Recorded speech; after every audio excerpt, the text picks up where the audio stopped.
How are we all doing this evening? This is Nate, Commissioner here at the NPBF, here to bring you another fantastic D-League Season 9 Midseason interview, and I am joined today by Matthew of the Sunyshore Strikers. What's up, Matthew?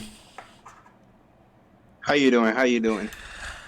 Fantastic, actually. It has been a wild 6 weeks. So, before we get into the nitty-gritty and we talk about your team and your progress, let's talk about where you came from. Where did you begin your Pokemon journey, and how did you get into competitive? So, honestly, I started with gym leaders for Facebook groups, but it wasn't working out for me too much. And then I seen a couple of people started posting drafts, and I was like, what is a draft league?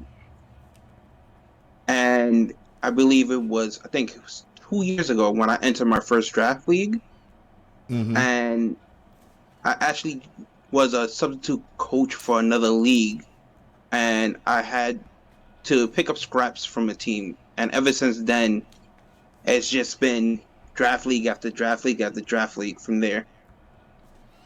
Do you feel yourself kind of getting burned out, or have you found like the perfect balance of downtime to the number of leagues that you're in? So it's a little bit of both. Depending on, like, see, with this league, I feel like I'm still kicking.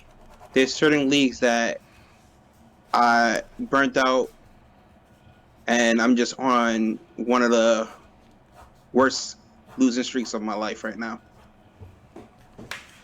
I feel like since it's two different metas, with this one being with Mega and old moves, while the other one I'm in is just strictly Sword and Shield, uh, it feels different. I mean, I remember because you've been here for a few seasons now, so you remember when we did the flat Gen 8, with just megas, no cut, all the cut moves, all of the Pokemon restrictions. So I'm sure you can see the progression and how different the metas are, just completely separate. Yes, 100%. Actually, my first season here, I believe I was 0 and no, I think I was like 1-11 when my first season here. So I definitely see the difference in the playstyle and the meta. So you mentioned your first season here. So your first season here, there was another coach by the name of Matthew Carey. He was original, the original founder's nephew, and you two had some pretty memorable battles. Yes, actually, I, I I respect him enough to call him my rival in these leagues. Oh, Matthew, if you're watching that, you have a rival in Matthew. I think most of our battles that we had was definitely close, and I'm hoping that I could run into him again in another league, or maybe in the main league and play him if he's It there. it would be good to have him back. Of course, with as you've seen, the league has grown and the skill level has dramatically increased. So hopefully there will be a time where he does decide to rejoin us, and we'll have the time commitment to actually get battles done. But with that being said, let's talk about your team. Based on what I have here, I have your team pulled up. You've made 3 trades. So your current team is Mamoswine, Dragapult, Grimmsnarl, Kanto Moltres, Rabombi, Blastoise, Acelgor, Cursola, your famed Wishy-Washy, Togedemaru, with the ever scary Mega Lucario. That is Where did the concept of that team come from? Because on paper, that's a scary team to face. so. Let me start at the beginning of the season. Once I heard that we was making changes with the megas, and I heard that I've seen this the tier listing. The first Mega I actually was looking for to see if it was up here was Mega Lucario. You don't get to use Mega Lucario in leagues ever. Mm-hmm. So so I knew no matter what draft pick I get, that was my round 1 or 2 pick right off the back. And I basically wanted to build a team around. Mm-hmm. Oh, I think I lost you. Sorry, folks. Breed difficulty. Um, but while we wait for Matthew to reconnect, Hello? I'm here. I hear you. Okay. Yeah, sorry. No So worries. yeah. So what I was saying is I wanted to build my team around Mega Lucario. I use I don't use I mean the fact that I got Mega Lucario and Dragapult on the same team, it's kind of it's actually a dream because I didn't expect Dragapult to last that long, Well, it honestly did. speaking. You did draft it with your first overall pick, and I mean in the first round, number one overall was Necrozma Dustmane, followed by Eternus, then Xerneas, Kyogre, Mewtwo, Mega Venusaur, Mega Gengar, Greninja, Necrozma Dawnwings, Victini, Magearna, Nagandal, Zygarde Complete, Mega Lopunny, and Mega Charizard X. Of course, with your Dragapult. So, honestly, people pick things that kind of wall or disrupt Dragapult. But, I mean, you turned around and grabbed Mega Lucario, which then puts a damper on all of those checks they think they have. That is correct. But go ahead, continue with your roster.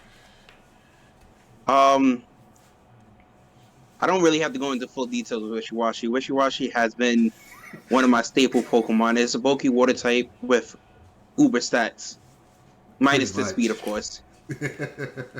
I mean, you can't Minus give the it speed. speed too, otherwise it'd be a damn mythical. Yes.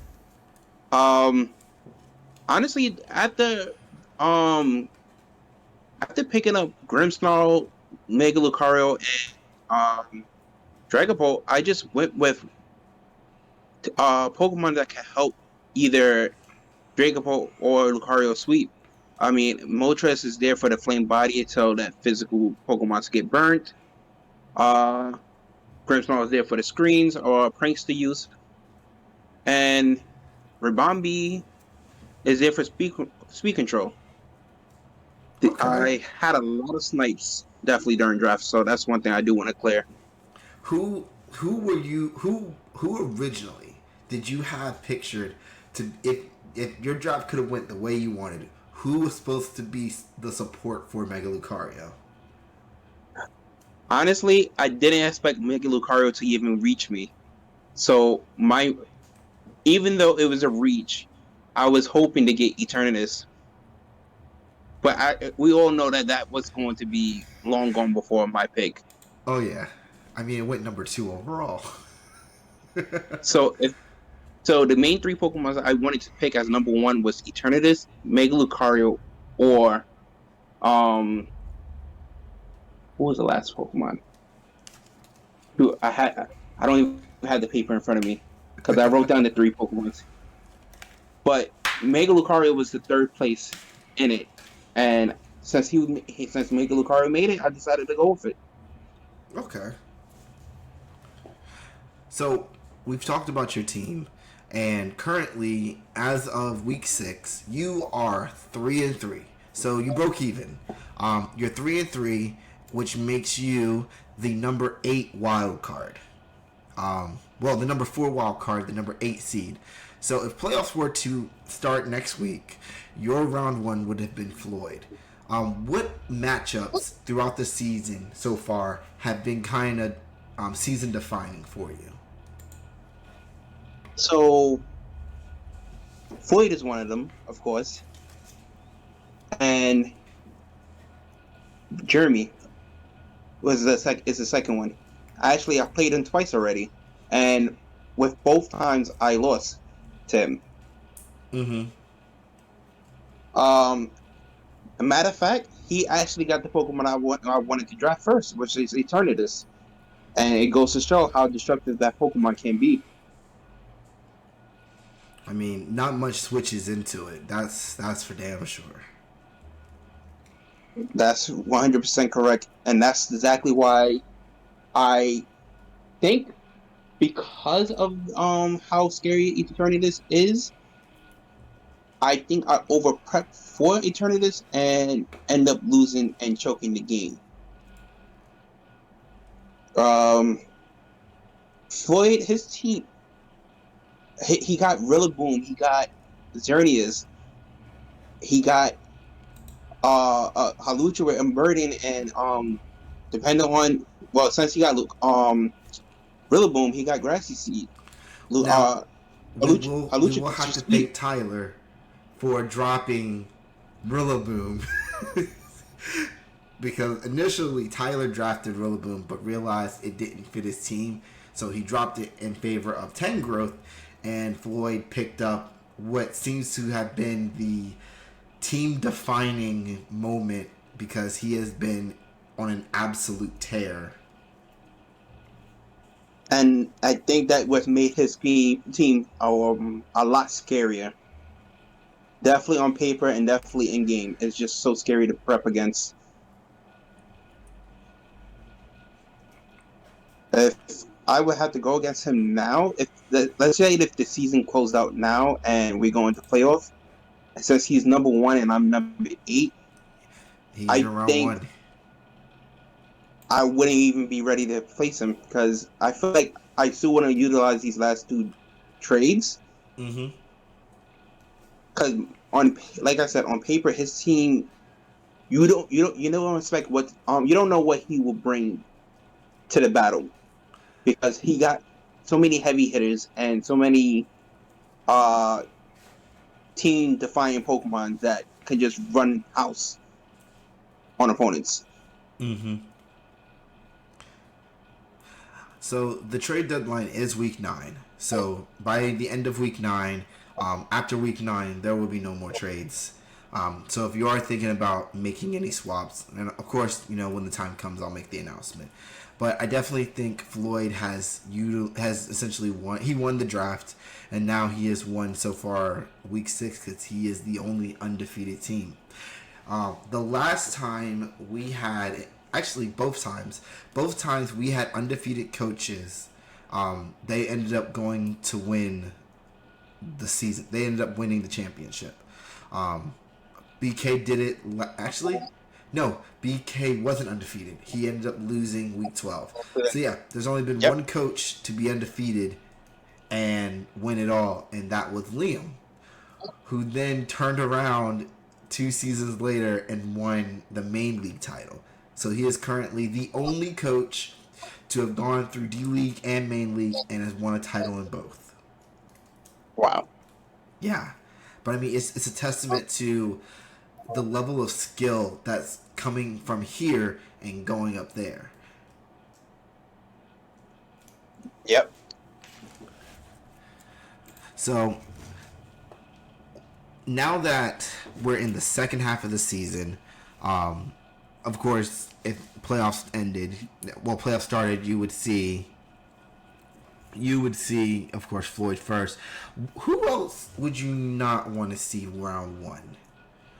Because again, the standings can change. People can go up, people can go down. You're currently at the cutoff. Everyone under you is 2-5. So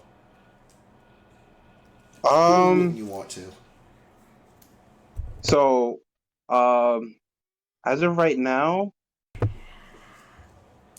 I would say the other person I wouldn't want to see is honestly Jeremy. Because of I haven't Eternus. really. Yeah. Like I said, that's already claimed two. If I didn't have to go against his team, those two losses wouldn't be on my record. So since he already have the mind game going in, if I was to play him round one, that Mm-hmm. he already twice. So all he have to worry about is utilizing that mind game that I'm already in his head. I got Eternatus. I have a Pokemon that he over preps for. He had to be. He had to worry about that. Mm-hmm. Um, let's see. Is there anybody else? So Trying to think. week 8, of course, you have Jeremy. Week 9, you have Max. Week 10, you have CC. Week 11, you have Alyssa. And week 12, you end the season with Scott.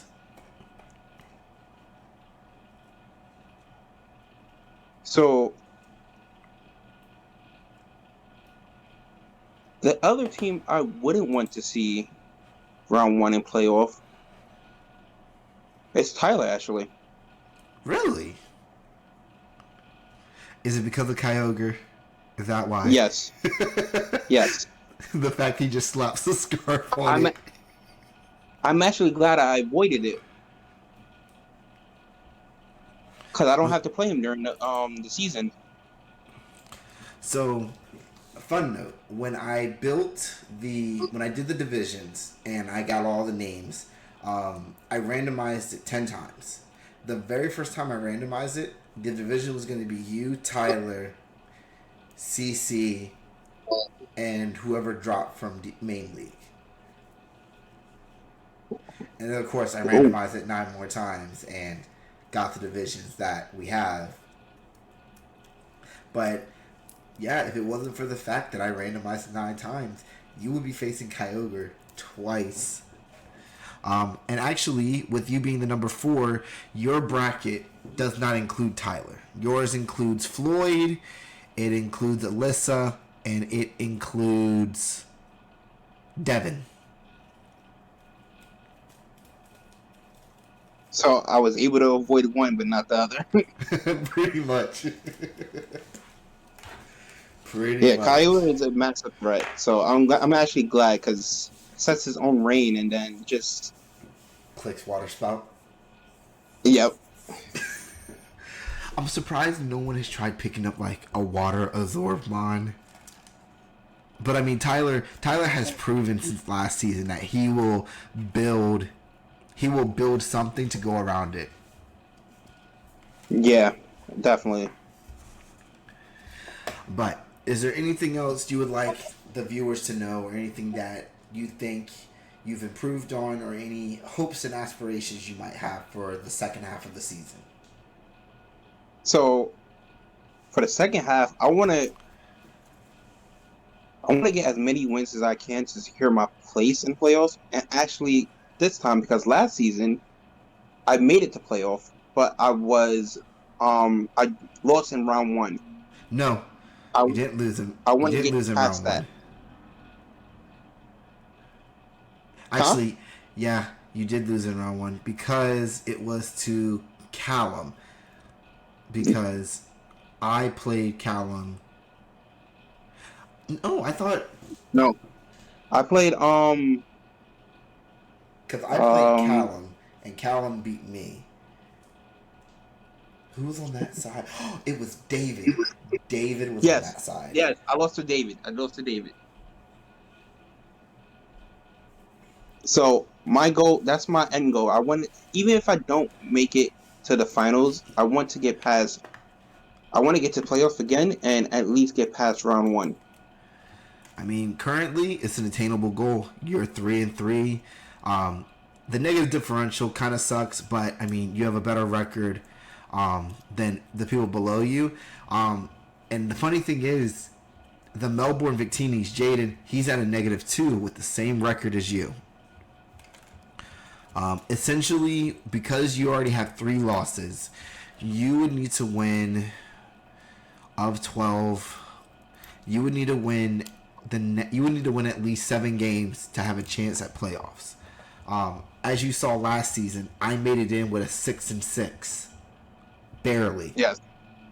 So a 7-5 in week 11, even a 7-win record in week 11, more than likely will guarantee you playoffs.